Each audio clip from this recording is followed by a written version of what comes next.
لله رب العالمين، والصلاة والسلام على سيد الأنبياء والمرسلين محمد صلى الله عليه وسلم وعلى آله وصحبه الغر الميامين. أما بعد، السلام عليكم ورحمة الله وبركاته. أسأل الله عز وجل أن يجعل اجتماعنا هذا اجتماعا مرحوما، وأن يجعل تفرقنا من بعده تفرقا معصوما، وأن لا يدع فينا ولا منا ولا معنا شقيا ولا محروما. ونسأله سبحانه أن يعمنا وإياكم بنفحات الإيمان التي أخبرنا بها المصطفى العدنان صلى الله عليه وآله وسلم في قوله: وما اجتمع قوم في بيت من بيوت الله يتلون كتاب الله ويتدارسونه بينهم إلا نزلت عليهم السكينة وغشيتهم الرحمة وحفتهم الملائكة وذكرهم الله في من عنده. قد يسافر الإنسان إلى مكان معين، قد يكون هذا المكان الذي يسافر إليه أجمل من بلده، وقد يسكن في قصر مشيد ويجد من وسائل الراحة ما لا يجده في منزله وبيته. لكن يا ترى هل يجد الأنس والاطمئنان والسكينة كما يجدها في بيته؟ كلا. فقد تجد الرجل البدوي يسافر إلى أجمل بقاع العالم، ولكن يبقى في نفسه شوق عظيم لتلك الخيمة التي تخبر في قلب الصحراء. فما إن يقضي وطنه من سفره إلا ويعجل بالرجوع إلى وطنه، لأن السكن والوطن لهما وزن في قلب الإنسان.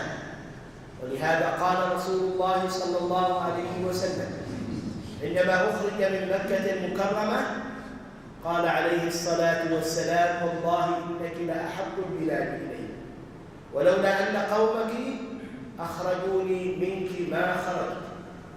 ولهذا السبب عظمت منزلة المهاجرين عند الله سبحانه وتعالى، وعظمت منزلة الهجرة، لأنه ليس من السهل على الإنسان أن يفارق أهله ووطنه.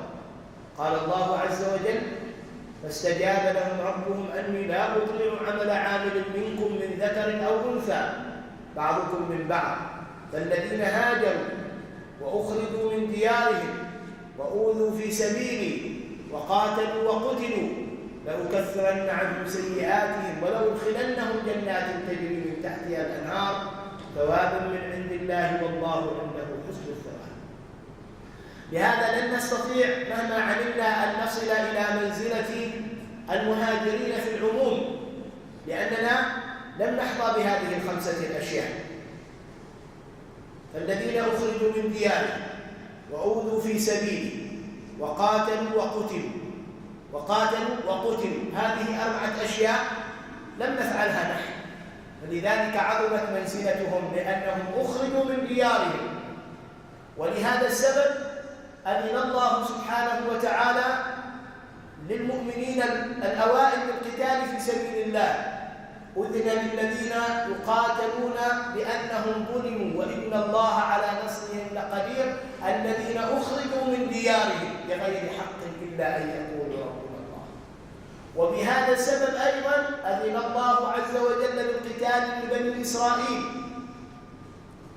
لبني إسرائيل تحت قيادة الملك الذي طلبوه من الله عز وجل لما أخرجوا من ديارهم وأموالهم. ألم تر إلى الملأ من بني إسرائيل من بعد موسى إذ قالوا لنبي له ابعث لنا ملكا يقاتل في سبيل الله، قال هل عسيتم إن كتب عليكم القتال ألا تقاتلوا؟ قالوا وما لنا ألا نقاتل في سبيل الله وقد أخرجنا من ديارنا وأبنائنا. وهذا من أشد أنواع التعذيب، أن يخرج الإنسان من دياره وأن يفرق بينه وبين ولده. وهذا من أعظم أنواع التضحيات التي يقدمها الإنسان في سبيل الله سبحانه وتعالى. لماذا؟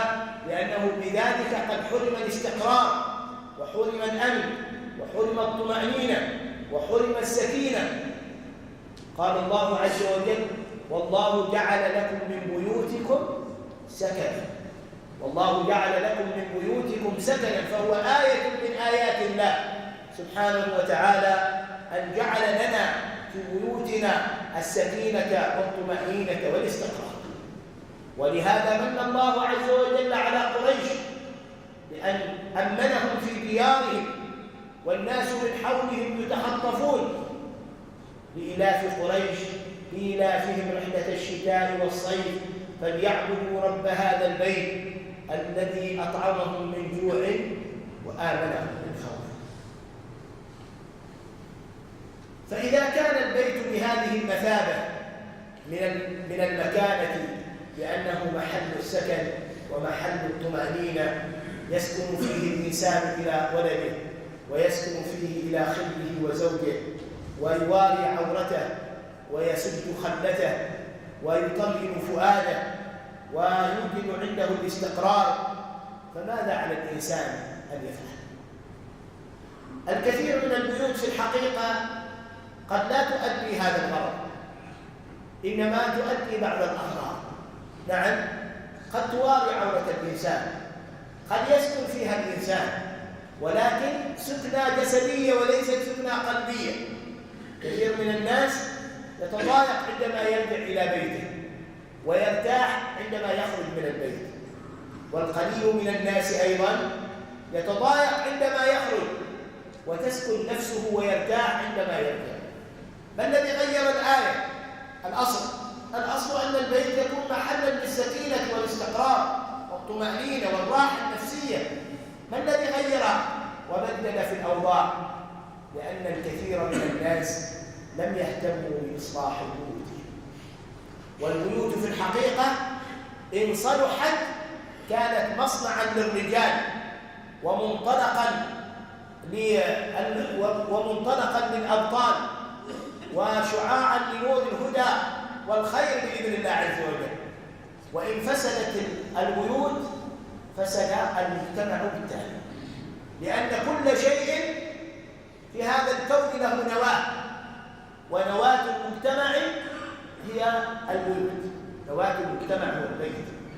فإذا كانت هذه النواة صالحة تشطرت بعد ذلك إلى عدة بيوت صالحة، وبالتالي كونت مجتمعا صالحا. وإن كانت تلك البيوت فاسدة تشطرت كذلك إلى بيوتات فاسدة وفسد بقية المجتمع. الله عز وجل ضرب لنا في القرآن الكريم أمثلة لبيوت صالحة وأخرجت صلاحا وصلحاء، وضرب لنا أمثلة أيضا لبيوت فاسدة وخرج منها الفساد والإفساد في أرض الله والعياذ بالله.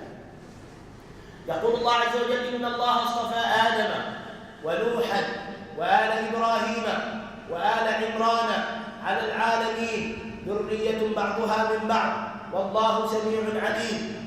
قالت امرأة عمران: ربي إني نذرت لك ما في بطني محررا فتقبل مني إنك أنت السميع العليم. فلما وضعتها قالت: ربي إني وضعتها أنثى، إلى آخره. إذن الله عز وجل اصطفى هذه البيوت، بيت آل عمران وبيت آل إبراهيم عليهم السلام. هذه بيوت اصطفاها الله عز وجل، وكانت بيوت صلاح، واستمر هذا الصلاح فيها حقبة من الزمان، وتخرج منها صلحاء، وتخرج منها أنبياء، وتخرج منها مقربين، لأنها كانت بيوت صالحة. إبراهيم عليه السلام يكنى بأبي الأنبياء. لماذا؟ لأن الأنبياء تسلسلوا في ذرية نبي الله إبراهيم، ولولا صلاح هذا البيت لما تخرج منه أنبياء. وبيت آل عمران تخرجت منه مريم عليه السلام، وتخرج منه عيسى عليه السلام، ولأن نواته مكونة من عمران ومن أم مريم.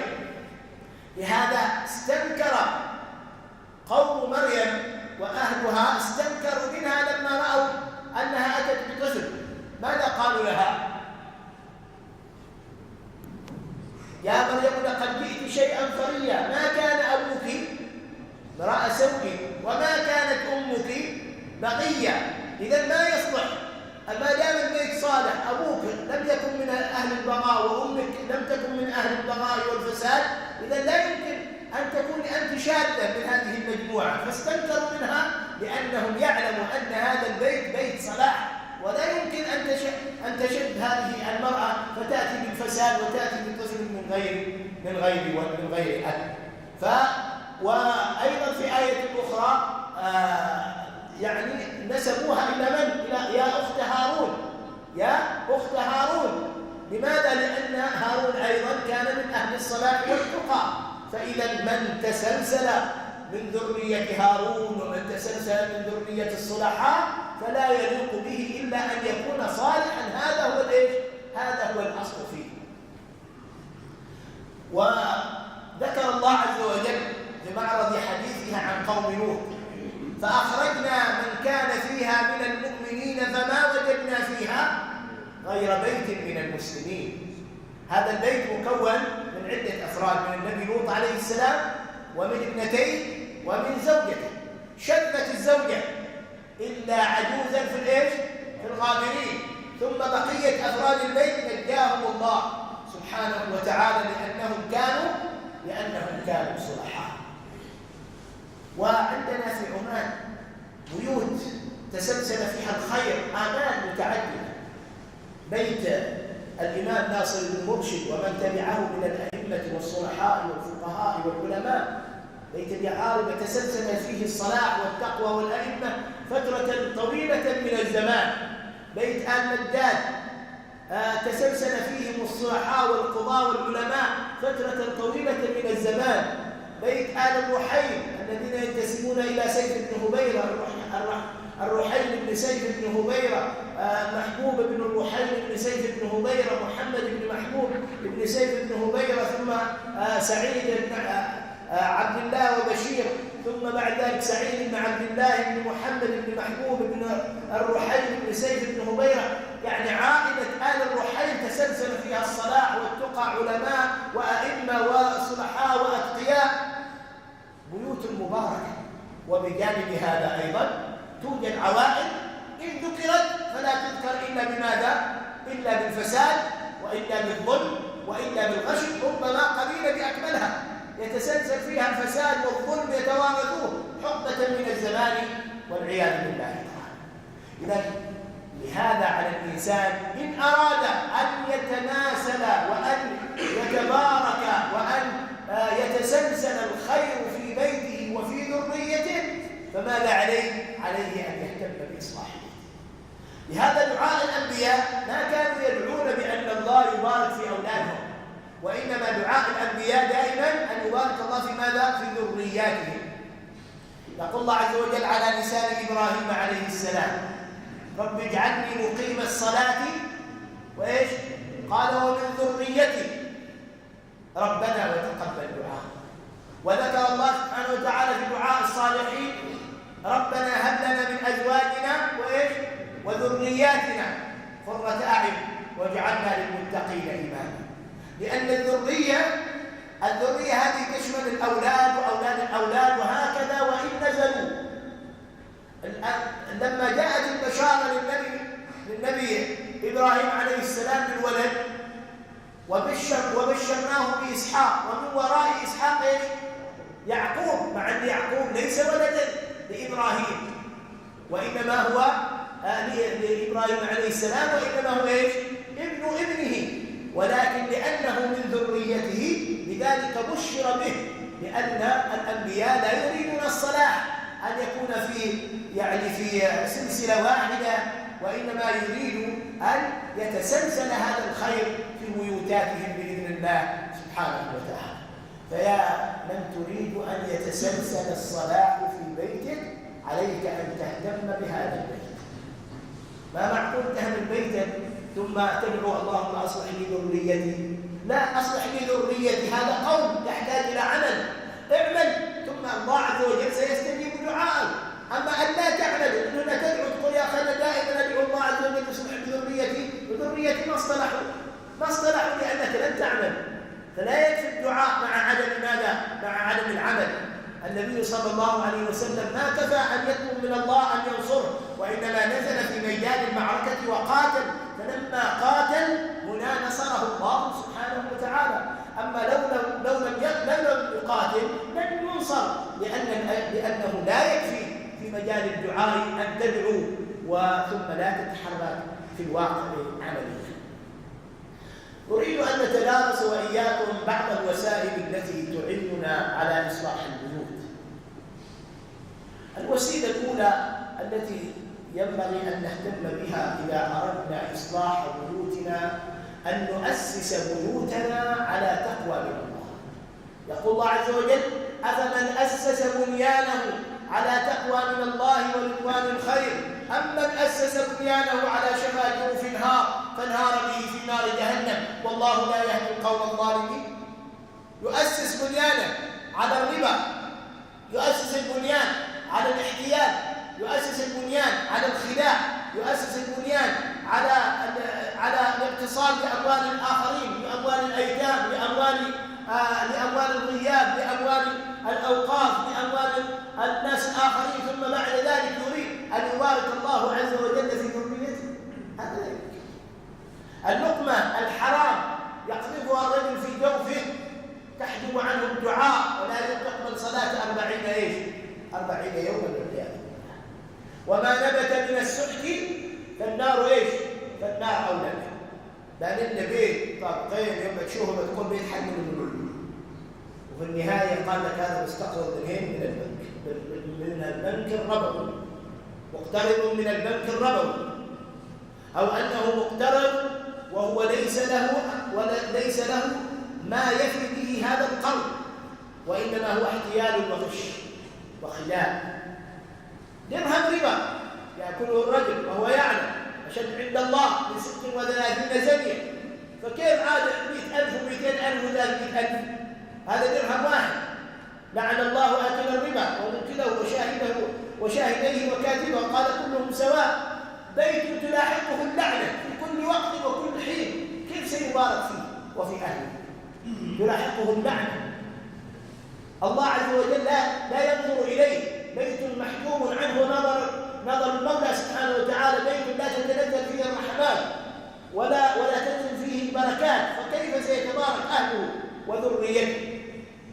وإن ظن أن هذا البيت مبارك لكنه بيت سينهار. يعلمون ظاهرا من الحياة الدنيا وهم عن الآخرة غافلون. فمن كان فيه رحمة وشفقة على نفسه وعلى ولده فإياه عن أن يؤسس بيته بالحرام. فخير لك أن تبقى في بيت بسيط متواضع من أن تبني بيتا بالحرام ثم تتمنى من الله الجنة. يوم تشوفه ما شاء الله يطلب من الله الجنة، لكن التضرع بتقول هنا الدنيا ما شاء الله، وفي الأخير قال لك لا أكل الربا. أكل الربا أمر ليس بالسهل. يا أيها الذين آمنوا اتقوا الله وذروا ما بقي من الربا إن كنتم مؤمنين، فإن لم تفعلوا فأذنوا بحرب من الله ورسوله. حرب أمراض، حرب اضطرابات نفسية، حرب مشاكل بينه وبين زوجته. يقول لك يا أخي ما أعرف من يوم سكننا البيت ونسمع التقليق، ماشي التقليق، هي القلوب التقليق. نسمع عندك أحد يصفر لنا، ونسمع عندك ما أعرف إيش، ونسمع كأنها الكفاية بتنقلب، ونسمع عند الليل وحد ساكن معنا. ما حد ساكن، لكن المشكلة عندنا في المطعم والمأكل، المشكلة عندنا في التأسيس. أسس بنيانك على الحرام يا أخي. انتبه. كثير من هذه الحالات للناس يظن النساء مع دين. الكثير من هذه الحالات هي في الحقيقة هي في الحقيقة حرب من الله، حرب نفسية عليه، حرب نفسية. والشيخ سالم رحمه الله مقطع عن أكل الربا وكذا منتشر، فذكر فيه مجموعة من القصص لأولئك الذين يحاربون الله بأكل الربا ثم حلت عليهم حرب ولعنة إلهية والعياذ. الأمر الثاني، من أراد لبيته الصلاح فلا بد أن يتقي التربة الصالحة للبيت. قال ما المقصود التربة اللي يجيب لك كاشي من النوع يعني الأسباني من النوع لا، وإنما التربة هو الحرث الذي يضع فيه ماء، والبلد الطيب لا يخرج نباته بإذن ربه، والذي خبث لا يخرج إلا نكدا. المرأة الصالحة هي حرثك، هي أرضك التي ستزرع فيها، فإن انتقيت المرأة الصالحة التي ستسعدك وستخرج لك نبتا صالحا، فبإذن الله عز وجل سيشرف هذا البيت.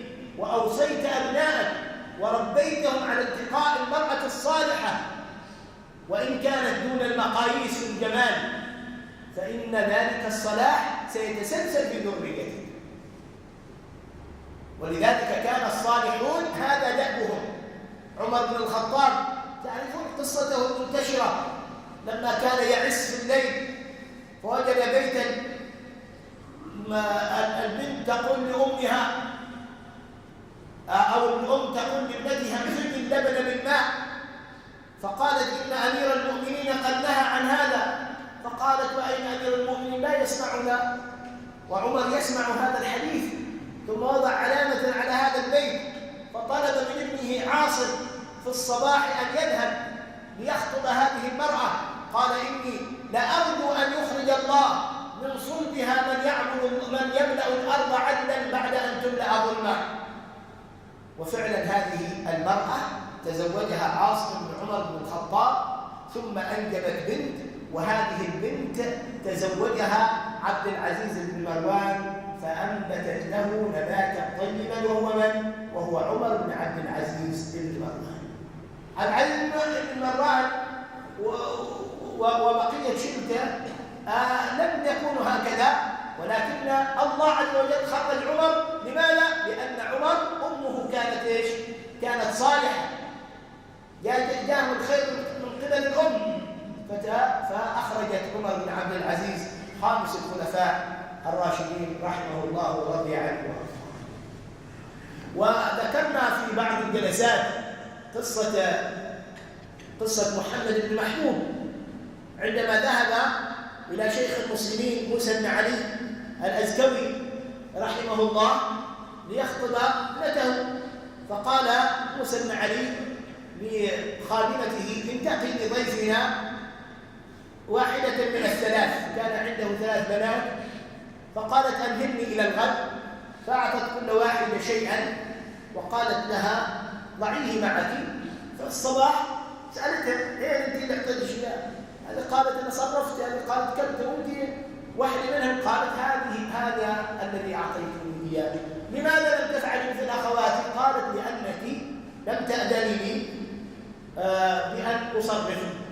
فقالت هذه تصلح لضيفك، فتزوجها محمد بن محبوب رحمه الله، ثم بعد ذلك ساقها الى صحاب، وانقطعت اخبارها سنوات. هم رزقي وصحاب ذاك الزمان بعد شاسع، وما سالوا ايش عندك من عمارات وايش عندك من بيوت وين تسكن وين كذا، وكان مرتبك الوسام الوحيد هو انه من عائله من؟ محبوب بن الرحيل، من آل الرحيل. فساقها الى صحاب وظلت السنين تاكل وتشرب، ثم بعد سنوات قالت الام ما يصلح واجيب بنتنا صحابنا عفا اصلا هي ساكنه. ذهب شيخ المسلمين موسى بن علي لزيارة ابنته، ففي محل من محلات صحاب وجد 2 من الأولاد اختلفا على أمر. وجد شوك في الطريق، واحد منهم يقول بأن هذا الشوك ألقته الريح في طريق المسلمين فعلينا أن نزيحه، والثاني يقول لا، هذا الشوك سقط من جدار، لأن كان الله يسور جدرانهم بالإيش؟ بالأشواك، فعلينا أن نرجع لأن مال الناس. فقال إني أشك فيكما ريحة آل الرحيل. قال نعم احنا أبناء محمد بن محبوب. فأخذاه إلى البيت، فلما رأته ابنته يعني اشتاقت إليه ورحبت به ثم بعد ذلك قالت له اسمح لي، أنا لم أستأذن زوجي إذا جاء أبي أن يدخله إلى البيت، فانتظر في الخارج إلى أن يأتي محمد بن محبوب. فبقي شيخ المسلمين موسى بن علي يعني هو الذي ينصب العلماء، ينصب الأئمة في ذلك الزمان، يسمى شيخ المسلمين. فبقي في ظل الشجرة ينتظر محمد بن محبوب إلى أن يرجع. تصور نفسك أنت ماشي تزور بنتك مطعت تدخلك البيت، رافق عليها ما تتبع الجنازة وهذه كلها ما فيها خير وهذه كلها لقيت الزوج وعار كلام طويل وعريض ومستحيل يرضى عليها في حياته نهائيا. ولكن موسى بن علي فرح. فلما جاء محمد بن محبوب غضب على زوجته، كيف ما دخلت أبوش رجل فاضل، ما دخلت البيت؟ قال لأني ما استأذنتك. فقال موسى بن علي لو أدخلتني لغضبت عليها، ما يعجبني تدخلني بدون إذنك، لأن ربنا ويريد يعرف آثار التربية. الآن هو فرحان. لماذا؟ لأنه وجد آثار التربية الصالحة، نجح في تربيته فهو فرح، لأن بنت ما دخلته هذا يعني وسام الصلاح، هذا دليل على نجاحه في تربيته، فلذلك لم يغضب عليها وإنما فرح، لأن هذه النتيجة التي كان يرجوها من ابنته. إذن هذا بيت صلاح. فإن انتقيت مثل هذه النساء الطيبات الطاهرات الزكيات فماذا ستخرج لك؟ ستخرج لك نبتا طيبا بإذن الله سبحانه وتعالى. أما شايفينها في السوبر ماركت وشايفينها في المجلة وشايفينها في موقع التواصل الاجتماعي، وقال حل أهله إذا ما زوجتني إياها بوجه عمر من السطح وبوجه عمر من عارفين. إذا والله جنت على نفسها مراقش. لماذا جالس تصرخ وتقول أولادي طلعوا ما أعرف ايش، أولادي ما يسمعوا الأمارة، وأولادي ما زينين، وأولادي يا أخي أنت جنيت عليهم، أنت الذي جنيت عليهم من البداية أنت جنيت عليهم.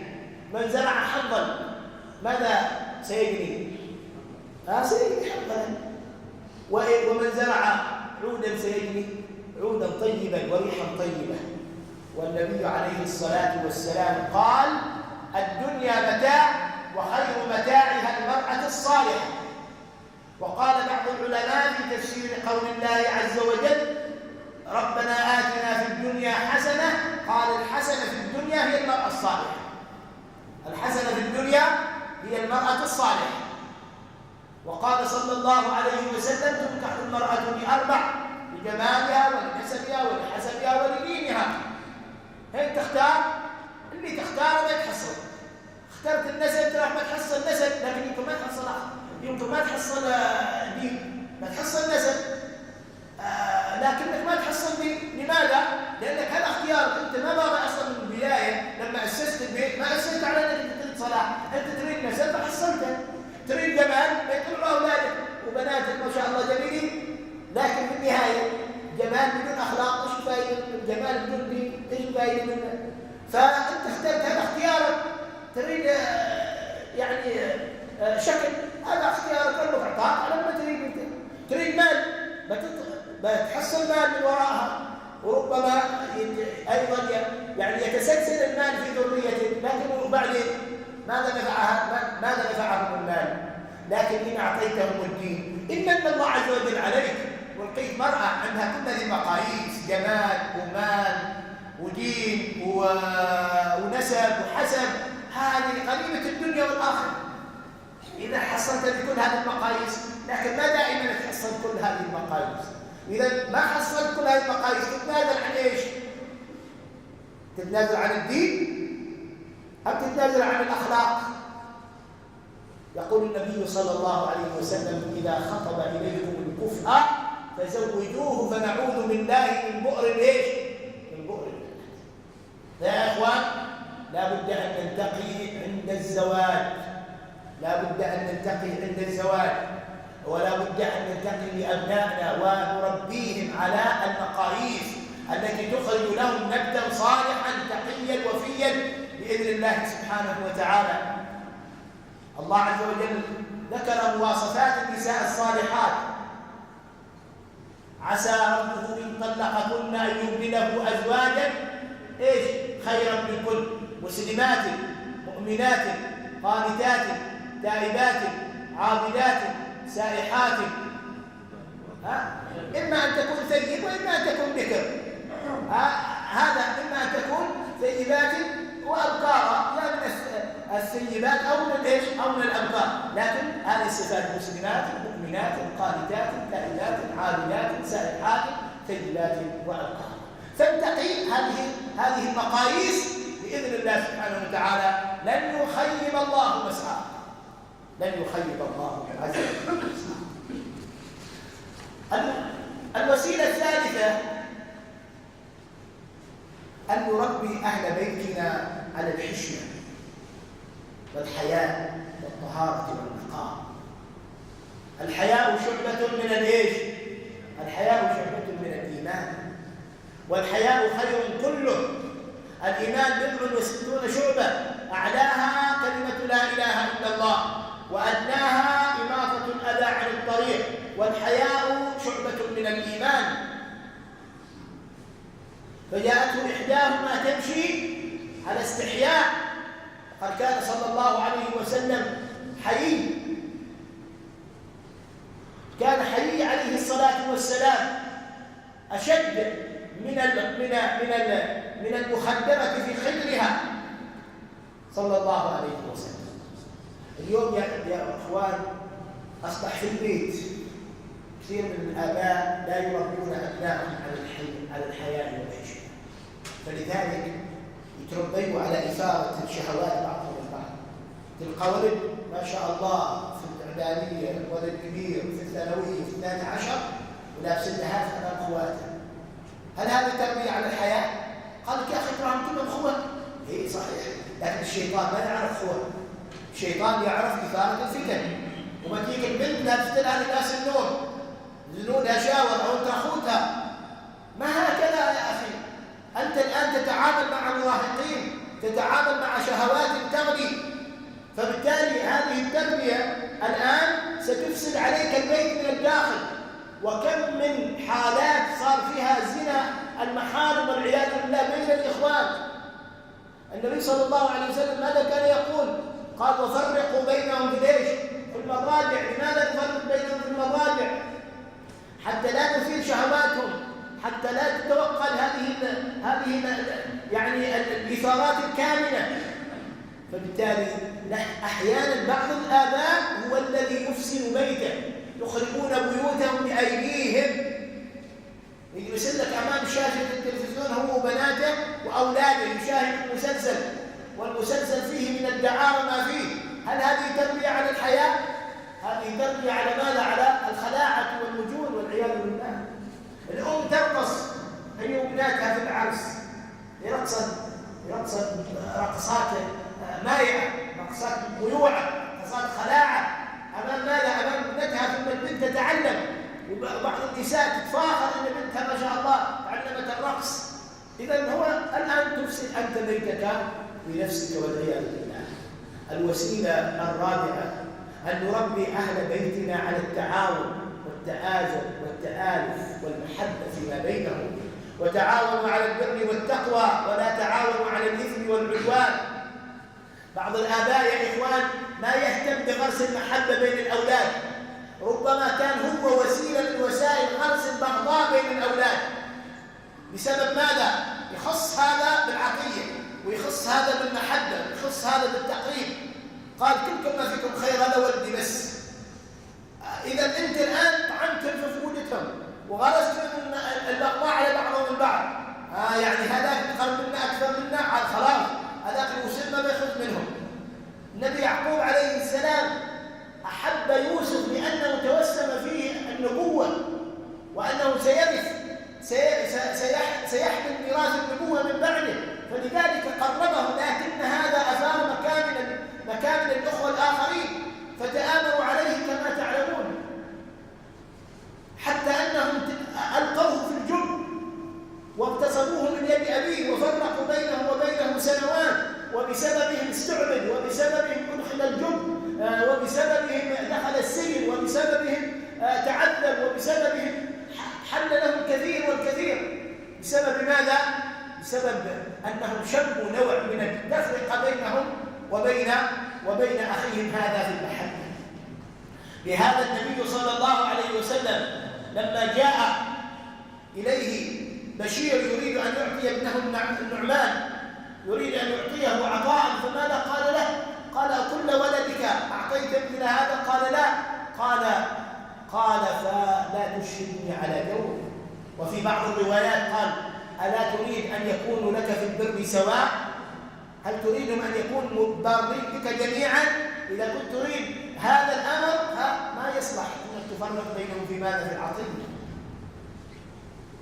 أحيانا بعض الآباء تلقاه من غير ما يشعر واحد من الأولاد ربما ما عنده ذكاء مثل إخوانه، ربما ما عنده منصب مثل إخوانه، فبالتالي ما يهتم بذلك، ما يعطيه يعني وجه بذلك، ما يأخذه معه. واحد من العجائب يعني واحد من الناس من أصحاب شو اسمه كذا له مكانته، واحد من أولاده ما طالع على لونه، شوية أزمر وهو يعني أبيض، هذا الولد ما يعتبر كأنه ولده. ليش؟ لأنه ما على نفس اللون. سبحان الله، يعني من غرائب الأمور. ومن غرائب الأشياء مرة يتصل بواحد من الشباب يقول أنا الوحيد في إخواني إني أشغل في شركة، وبقية إخواني في السلك العسكري ولهم مناصب، وأنا أكبر إخواني. يقول أبوي من يوم وأنا صغير أبوي ما معتبرني أبوي ولد نهائيا. لماذا؟ قال أنت سودت لي وجهي، أنت منزل لي وجهي حتى وأنا كبير. طيب أنا اشتغلت، أنا كونت نفسي، جبت أولاد، يعني ما أني أصبحت عالة على أبي، ومع ذلك ما زال أبي يكرهني إلى الآن، وقد طرده من البيت لا لسبب وإنما لهذا السبب، لأنه لم يعمل في السلك العسكري الذي كان يعمل فيه هو، مع أن هذه قسمة ونصيب والأرزاق، فالتفضيل من الله، والله فضل بعضكم على بعض في الرزق، فما الذين فضلوا براد برزقهم على ما ملكت أيمانهم فهم فيه سواء. فحضرت مرة في محكمة من المحاكم أولاد شاكين بأبوهم، وهم 9 أولاد. لماذا؟ لأن أباهم تزوج على أمهم وعزلها في البيت. هل طلقها أو ما طلقها ما أذكر، لكن بأن فعل هذا الشيء هذه جريمة، وبالتالي قاطعوه. يقول أنا عرست بامرأة أخرى، قال الناس جاءوني لمشاركتي وأبنائي الباب بالباب، ولم يأتي واحد منهم لا لمشاركتي ولا لتهنئتي، تآجرا مع أمهم. مصيبة. وكم بيوت بمجرد ما يموت الآب شدة البيت نهائيا، كل واحد منهم يشكي بالثاني، أعداء. بل نعرف شيء من البيوت ما زال الآب موجود، ومع ذلك متناحرين متباغضين، كل واحد منهم ما مهتم بالآخر نهائيا، ليست ما كأنهم إخوة وإنما كأنهم تجار، كل واحد منهم يتعامل مع الآخر بماذا؟ بالمصلحة. الله عز وجل ذكر في القرآن الكريم أمرا ما ذكره إلا في شأن الأخ. ماذا قال رب العزة والجلال في دعاء موسى عليه السلام؟ واجعل لي وزيرا من أهلي هارون أخي. إيش قال؟ اشدد به أزري وأشركه في أمري ما نفع أخ أخا كنفع موسى لهارون. مطلب الله أي طلب، طلب الله مرتبة النبوة، هذه أعلى المراتب. لما طلب على أخوه ما كان عنده حسد، ما رد أخوه يكون مثل نبي، خلي على الأقل صالح. قال لا، واجعل لي هارون، واجعل لي وزيرا من أهلي هارون أخي اشدد به أزري وأشركه في أمري، لأن الأخ في وقت الشدة سيشد أزره إن تربى الإخوان على المحبة والمؤازرة فيما بينهم. العضد يحتاج إلى رباط، يحتاج إلى عضلات قوية عشان يشتد، ولهذا رب العالمين سمى الأخ على أنه عضد. ماذا قال الله عز وجل؟ سنشد عضدك بأخيك، سنشد عضدك بأخيك. فالأخ سيشد عضده عند الملمات وعند خطوب الدهر إن تربى هذا الأخ على ماذا؟ على المحبة فيما بينه وبين إخوانه. فإن شئت أن يبقى بيتك هذا بيت وئام وصلاح وتقى، فرب أبنائك على المحبة والتعاون والتآلف. من وسائل إصلاح البيوت أن تسعى في عقد جلسات الخير في بيتك. أولا أن تدخل بيتك، يعني تتخذ خطوات ومنهج نبوي في الدخول في البيت وعقد الجلسات في البيت. أمرنا صلى الله عليه وسلم إن دخلنا البيت أن ندخل بماذا؟ أن ندخل بالذكر. وإن كان هذا الحديث فيه كلام لبعض العلماء: اللهم إني أسألك خير المولد وخير المخرج، بسم الله ولينا وبسم الله خرجنا.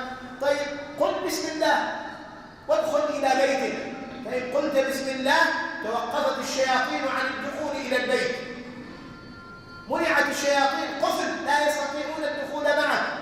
وأما إن دخلت من غير ذكر لله عز وجل دخلت الشياطين. فإذا دخلت الشياطين صار صراع بين أهل الصلاح وأهل الخير في داخل هذا البيت، بين أهل الصلاح وأهل الشر. أما إذا مسكت الشياطين ولم تدخل، بقي البيت في سيطرتك أنت، ولن تتعاون الشياطين على بيتك والعياذ بالله. بعض الناس يدخل لك بيت يدخل بالشياطين، يدخل بسيران مثل ما يقول الشيخ، يدخل لك يصرخ، يدخل لك يناعق، يدخل لك يلعن اولاده، اللي جاي مستضيق من العمل، هذا يلعنه وهذا يشتمه وهذا بسم الله الرحمن الرحيم. تتفاجئ الزوج يتفاجئ الاولاد، مش حل عليك بالشياطين كانه مصطلح.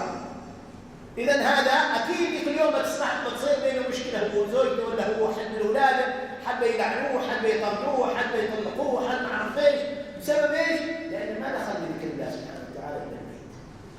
قال اذا دخل مع الذكر ثم تناول غداءه بالذكر، فهنا تقول الشياطين لبعض البعض: فاتكم المبيت وفاتكم العشاء. اما اذا ما دخل بالذكر تقول: ادركتم المبيت وادركتم العشاء، فانتم بالمجان مع وجبه ايش؟ مع وجبه عشاء بالمجان. فبالتالي عاد يبقى يخبش بين الزوج وزوجته، مره بين الاولاد، مره بين كذا مره بين كذا، وذيك اليوم يصبح الواحد مستمهد ايش تودعوا في البيت، ما اعرف، جحيم صار في البيت، جحيم، تغيرت الاحوال. لماذا؟ لان الشيطان دخل معه من غير ان يشعر.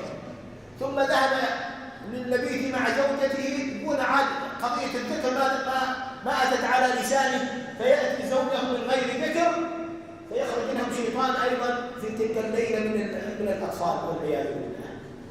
لو ان احدكم اذا اتى اهله قال: بسم الله اللهم جنبني الشيطان وجنب الشيطان ما رزقتني، ثم كتب عندهما مولود لم يمس ذلك المولود الشيطان، لم يمس ذلك المولود الشيطان. عندما يسقط الولد أمرنا بأن يؤذن في أذنه كما جاء في الحديث، وإن كان أيضا للعلماء فيما قال: لماذا؟ حتى تحفظه من الشيطان. أول ما يسمع ذكر الله سبحانه وتعالى، بيوت ما فيها ذكر، لا عند الدخول ولا عند الخروج ولا عند الأكل ولا عند كذا، وإنما جلسات شيطانية. أبغى تعمل إحصائية في أهل البلد، كم بيت في حلقة ذكر، كم بيت في قراءة قرآن، كم بيت في مجلس محاضرة أو درس بسيط كذا ولو في الأسبوع مرة. هل تجتمع أنت وأولادك؟ هل تجتمع أنت وزوجتك على ذكر الله سبحانه وتعالى؟ طبعا تجتمعوا على أشياء، لكن احنا نبات على الذكر، على جلسة القرآن الكريم. يجتمعوا على شرب الشاي، يجتمعوا على التلفاز، يجتمعوا على كذا، على الغيبة، على النميمة، موجودة مجالس ما شاء الله. تلقى هو وزوجته طايحين فلان وفلان وقال وقيل وقال، نص ساعة وكلها حطين في الخلق وحطين في الناس ما شاء الله. والأولاد يتعلموا من الغيبة والنميمة، يبقى البيت كله غيبة ونميمة واستهزاء وسخرية. فتعرف أن الولد من خلال منطقه. يقول النبي صلى الله عليه وسلم: مثل البيت الذي يذكر الله فيه والبيت الذي لا يذكر الله فيه كمثل الحي والميت. كمثل ايش؟ الحي والميت. وكم من بيوت ميتة يعني ما فيها ذكر، ما تدخلها الملائكة، بيوت لا تدخلها الملائكة.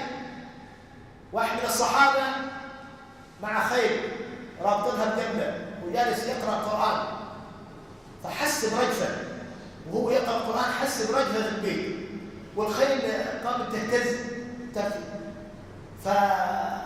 وشاف كأن سحابة نزلت، فأغلق المصحف وذهب إلى رسول الله صلى الله عليه وسلم، فقال له عليه الصلاة والسلام: تلك السكينة نزلت على بيتك، وتلك الملائكة نزلت لتستمع إلى الذكر، ولو أنك بقيت تقرأ لصافحتك الملائكة. هذه سكينة نزلت على البيت. وما اجتمع قوم في بيت من بيوت الله يتلون كتاب الله ويتدارسونه بينهم إلا إيش؟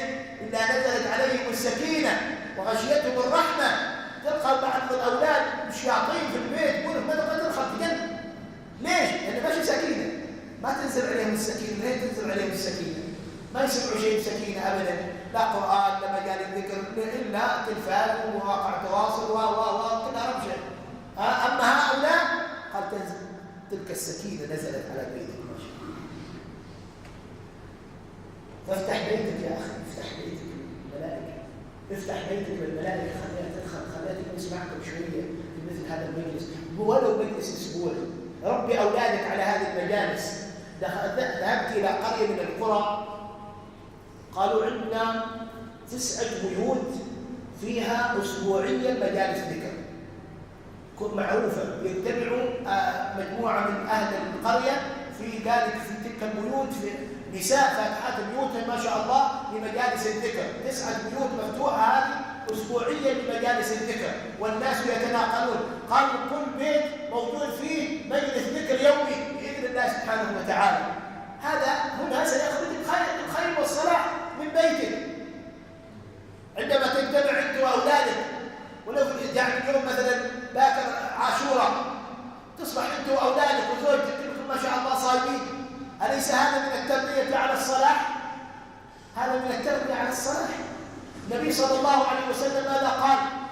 قال رحم الله امرأ قام من الليل فأيقظ زوجته فإن لم يستيقظ رش في وجهها الماء، ورحم الله امرأة قامت من الليل فأيقظت زوجها فإن لم يستيقظ رشت في وجهه الماء. بيت هو وزوجته يقيمون الليل. إذا يشبه الأولاد يطلعوا بعدين. يذكر أن واحدة امرأة كانت تصلي الليل وتوقظ أولادها الثلاثة تتشاطر الليل مع أولادها.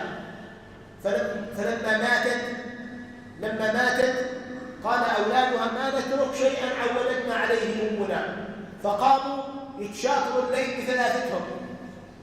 لما مات واحد منهم تشاطر الليل 2 منهم، وهكذا. لماذا؟ لأنها عادة ربوا عليها، فلذلك لم يتركوها بفضل الله سبحانه وتعالى. هذا البيت سيخرج منه الصلاح، لكن للأسف الشديد تبكي على الكثير من البيوت لأنك لا تجد فيها شيء من الذكر. كم أولاد نختم القرآن علينا؟ هل أولادنا عودناهم أن نقرأ لهم ولو صفحة من القرآن الكريم؟ على الأقل يوم الجمعة والسبت إجازة نص ساعة بعد الفجر، أنا وأولادي وبناتي، الأم مع بناتها والأب مع أولاده يجتمعون على الخير والصلاح. ستجد بركات وخيرات، وسيتخرج من بيتك هذا إن لم يكن من الجيل الأول لن يخلد الله مسعاه. وقل اعملوا فسيرى الله عملكم ورسوله والمؤمنون.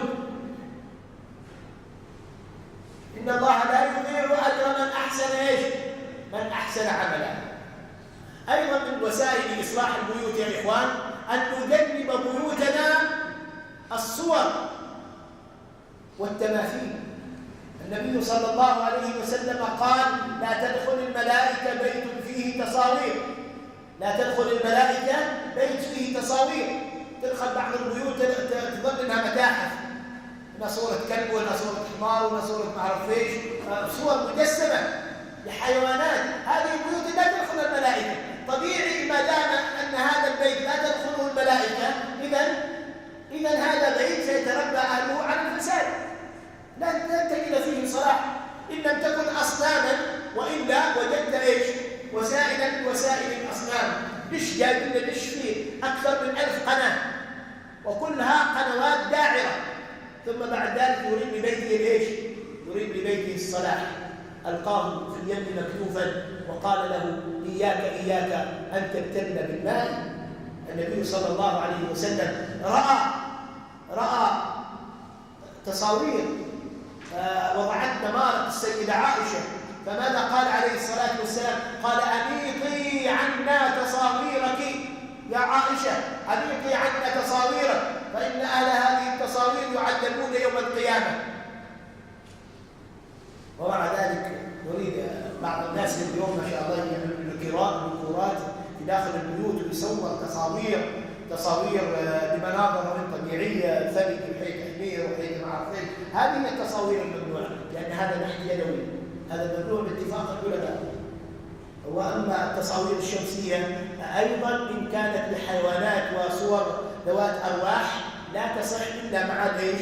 الا مع الضرورات، هذه ليست بضروره. يا اخي اعمل جماليات في البيوت كثيره، ما لازم حمير وكلاب.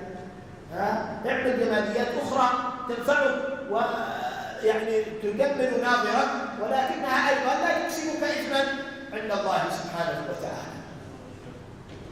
الاشياء ما فيها شيء لانها ليست من ذوات الارواح.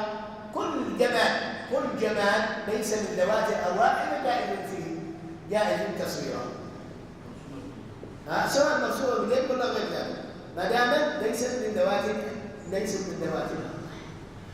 واهم نقطه في اصلاح البيوت يا اخوان ان تحيط بيتك دائما بالتعاويذ والذكر والدعاء. حوط على بيتك دائما. اول الناس يتصوروا ان اللي بيسوي رياضه يستريح هو اللي يحوط على عمله، لا، انت كل فرد منا محتاج ان يحوط على بيته ضد الشياطين، ضد الحساد، ضد اعين الناس، ضد كل شيء. النبي صلى الله عليه وسلم كان يمسك الحسن والحسين ويعوذهما: أعيذكما بكلمات الله التامة من كل شيطان وهامة ومن كل حاسد إذا حسد. وكان يقرأ عليهما قل هو الله أحد والفلق والناس ويمسح على جسديهما صلى الله عليه وسلم. ورأينا الشيخ حمول يأتي بأحفاده ويمسح عليهما ويعوذ عليهما دائما. هذا من الاحتياط للأولاد ومن الاحتياط لأهل البيت. النبي صلى الله عليه وسلم قال: لا تدخل الشياطين بيت تقرأ فيه سورة البقرة. لا تدخل الشياطين بيت تقرأ فيه سورة البقرة. فحاول أن تقرأ سورة البقرة على الأقل إن لم تستطع، وإلا تقرأ إيش؟ آية الكرسي وخواتيم البقرة، لأن هذه من المحوطات على البيت، تحفظك من شياطين الإنس ومن شياطين ماذا؟ ومن شياطين الجن. رب أولادك عندما يأتون إلى المنام أن يتوضأوا ويقرأوا المعوذات ويجمعوا الأكف ثم ينفثوا فيها ويمسحوا على أجسادهم فيحفظهم هذا. كثير منا الآن يتشكى يقول أولادي يصيروا فزعانين، أولادي معه في إصابة، الولد خد دورة المياه وصاب التضربة، لأن ما علمناه هذا اللي يدخل دورة المياه. على الأقل يوم يجي من خد دورة المياه يقول: اللهم إني أعوذ بك من إيش؟ من الخبث والخبائث. كلمتين من ذكران الجن وإناثهم، كلمتين لكنهن لهن أثر في حفظ هذا الإيش؟ في حفظ هذا الولد. يقول واحد كان في قريتهم رجل متهم بالسحر، ما حد يدخل معه النقاش إلا بسحر حاله. فيوم من الأيام صار بين النقاش هو حد من الصالحين، فقالوا له: إذا اليوم الذهب. فذلك الرجل ظل طوال الليل يقرأ آية الكرسي ويذكر رب العزة والجلال. قال: فلما جاء إلى صلاة الفجر جاء هذاك يعني حايبه ويبوس له ايديه وكذا ومعرف ايه، واسمحني كيف ايش نعم؟ قال: حاولت من امس اعترف لك، يقول حاولت ادخل بيتك ولكن حصلت كأن سور من خرسانة الحديد محوط على بيتك فلم استطعت اختراقها. ما بيحفظ لك الحوز ولا بيحفظ لك الخرز او العجاز يصير خرزة غلب وخرزة معرف ايش والليل وعمل غلب هذا الخرز والخيوط خيط احمر وخيط هذا ما يحفظك من اي شيء، وانما يزيدك بلاء فوق بلائك. الذي يحفظك هو ان تكون مع الله. قال: كلا ان معي ربي سيهديني لا تحزن ان الله معنا. ان كنت مع الله عز وجل بحفظك لولدك وبتحويطتك واستعاذاتك فإن الله سيحفظك وسيحفظ أهل بيتك. انظر إلى دعاء الأنبياء، كانوا دائم الدعاء والإلحاح بأن يصلح الله بيوتهم، وهذه كان أصلا قبل ما يأتي بالولد هذه نيته: رب هب لي من لدنك وليا يرثني ويرث من آل يعقوب واجعله ربي رضيا إني إني نذرت لك ما في بطني محررا فتقبل مني إنك أنت السميع العليم. هذا هو هدفهم.